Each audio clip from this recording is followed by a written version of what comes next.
10 minute 50 खबरें।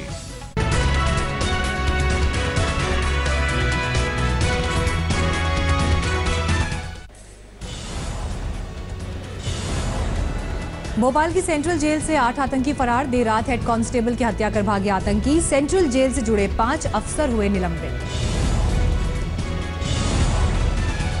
फरार आतंकी शेख मुजीब, खालिद, अकील, जाकिर, महमूद, अमजद, सालिक का आतंकी संगठन सिमी से है नाता। गृह मंत्रालय ने अलर्ट जारी किया। फरार आतंकियों में कुछ आतंकी पहले भी जेल से भागे थे। 2013 में खंडवा जेल से फरार होने के बाद की गई थी गिरफ्तारी। सांगली पहुंचा बीएसएफ कांस्टेबल नितिन सुभाष कोहली का पार्थिव शरीर। आज होगा अंतिम संस्कार। माछिल सेक्टर में पाकिस्तानी गोलीबारी में हुए थे शहीद। शहीद नितिन के परिवार को 15 लाख की आर्थिक सहायता देगी महाराष्ट्र सरकार। सीएम देवेंद्र फडणवीस का ऐलान। बीएसएफ के मुंहतोड़ जवाब के बाद भी बाज नहीं आ रहा पाकिस्तान। पाक रेंजर्स ने आरएसपुरा सेक्टर में दागे मोर्टार। दक्षिण कश्मीर के अनंतनाग में सरकारी स्कूलों को फिर बनाया गया निशाना। ऐश मुकाम के जवाहर नवोदय विद्यालय में आतंकियों ने लगाई आग। काबा मार्ग स्थित गवर्नमेंट हायर सेकेंडरी स्कूल को भी आग से भारी नुकसान। पिछले 7 दिनों में स्कूलों में आग की 7वीं घटना। 3.5 महीने में कश्मीर घाटी के हर जिले में कम से कम एक स्कूल जलाया गया। जम्मू कश्मीर के पूर्व सीएम उमर अब्दुल्ला ने स्कूलों को जलाने की घटना पर जताई चिंता। कहा, बच्चों के भविष्य को तबाह करने की साजिश। स्कूलों को जलाने की घटना के लिए जेकेएलएफ चीफ यासिन मलिक ने महबूबा सरकार को ठहराया कसूरवार। कहा, घाटी में जारी रहेंगे विरोध और बंद। देश आज मना रहा है सरदार वल्लभ भाई पटेल की जयंती। पीएम मोदी ने पटेल चौक पर दी श्रद्धांजलि। दिल्ली में डिजिटल प्रदर्शनी का करेंगे उद्घाटन। सरदार पटेल की जयंती में आज कई खास कार्यक्रम। शाम 3 बजे दिल्ली के ध्यानचंद स्टेडियम में यूनिटी मार्च को झंडी दिखाएंगे पीएम मोदी।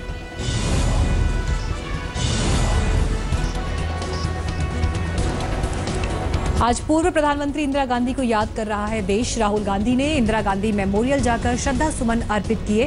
पीएम मोदी ने भी ट्वीट कर दी श्रद्धांजलि। दिल्ली हाईकोर्ट की गोल्डन जुबली कार्यक्रम में शामिल होंगे पीएम मोदी। सुबह 11 बजे विज्ञान भवन में शुरू होगा कार्यक्रम। पीएम मोदी ने ऑस्ट्रेलिया के पीएम मैल्कम टर्नबुल के समक्ष उठाया भारतीय मूल के बस ड्राइवर और सिंगर मनमीत अलीशेर का मुद्दा। ब्रिस्बेन में अलीशेर को जिंदा जलाने की हुई थी वारदात। दिवाली पर आतिशबाजी का सामने आया साइड इफेक्ट। सामान्य से 13 गुना ज्यादा प्रदूषित हुई दिल्ली। कुछ इलाकों में 17 गुना ज्यादा प्रदूषण।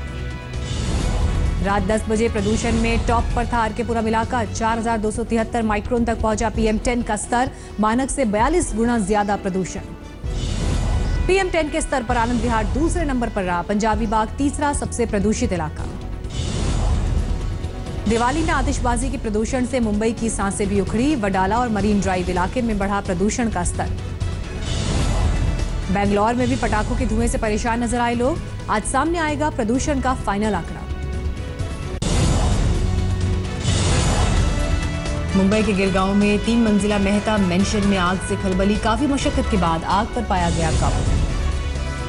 दिल्ली के मंडावली इलाके में आतिशबाजी के दौरान मोबाइल टावर में लगी भीषण आग। दमकल आने तक खुद बुझ गई आग। दिवाली पर आग से परेशान रहे दिल्ली वाले। आग लगने की 173 घटना सामने आई। गुवाहाटी के फैंसी बाजार स्थित एसबी रोड के मार्केट में भीषण आग। करीब 5 दुकानें जलकर खाक। बिहार के किशनगंज में सुतली फैक्ट्री में भीषण आग। लाखों का जूट और सुतली जलकर राख। जासूसी कांड में गिरफ्तार आरोपियों का खुलासा। कोड वर्ड के जरिए आईएसआई एजेंट से संवेदनशील जानकारी करते थे साझा।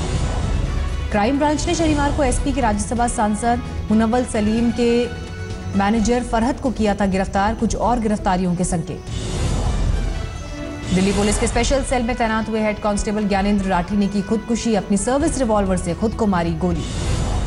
दिल्ली के महेंद्र गर्ग की मोजाम्बिक में हत्या की खबर। गर्ग के परिजनों ने सरकार से की मदद की मांग। दूतावास के अफसरों पर लगाया रिश्वत मांगने का आरोप। गुजरात के भुज में पैसे के लेन देन में एक शख्स ने 2 सगे भाइयों को मारी गोली। बड़े भाई की मौत, छोटा अस्पताल। बलूच फ्रीडम मूवमेंट की नेता नायला कादरी केंद्रीय मंत्री रामदास आठवले से मिली। पाकिस्तानी ज्यादती से निपटने में मांगी सहायता। दलाई लामा के अरुणाचल दौरे का गृह राज्य मंत्री किरण रिजिजू ने किया बचाव। इम्फाल की रैली में कहा, दलाई लामा राजनीतिक नहीं आध्यात्मिक नेता।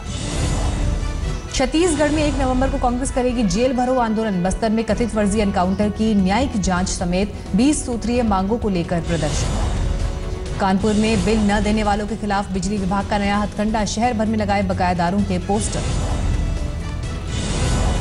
इम्फाल की कला प्रदर्शनी में दिखा देसी कला का जलवा। मूर्ति, शिल्प, पेंटिंग, बर्तनों की प्रदर्शनी ने दर्शकों को किया मुग्ध। सुर्खियों में है कोल्हापुर का कार मैकेनिक फिरोज मोमीन। मिनटों में एक हेलीकॉप्टर को ठीक कर दिखाया। एयर इंडिया ने शुरू की कोयंबटूर और दिल्ली के बीच विमान सेवा। बीच में चेन्नई में भी रुकेगा विमान। दिवाली पर रंग बिरंगी रोशनी से नहाया मुंबई का हाजी अली दरगाह। समंदर में दिखा अलौकिक नजारा। दिवाली पर सोमनाथ मंदिर की दिखी भव्य छटा। शहीद जवानों के लिए की गई प्रार्थना।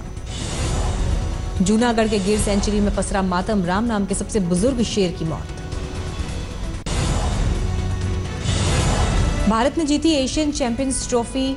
मलेशिया के क्वाटान शहर में पाकिस्तान को हॉकी के फाइनल में 3-2 से हराया। पीएम मोदी ने ट्वीट कर दी बधाई।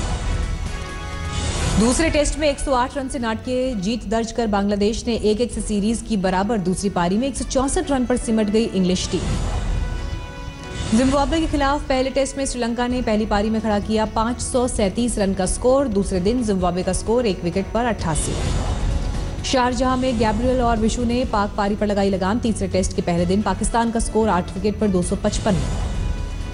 रणजी ट्रॉफी में बड़ौदा के खिलाफ पंजाब के कप्तान युवराज सिंह ने खेली 260 रन की पारी। घरेलू सत्र में युवराज का दूसरा दोहरा शतक। अफगानिस्तान में हवाई हमले में लश्कर के 19 आतंकी मारे गए। पाक सीमा से लगते पूर्वी कुनार जिले के दंगाम जिले में हुई कार्रवाई। मोसूल शहर के करीब पहुंची इराकी फौज। आईएसएस के कब्जे से अलशूरा शहर को छुड़ाया।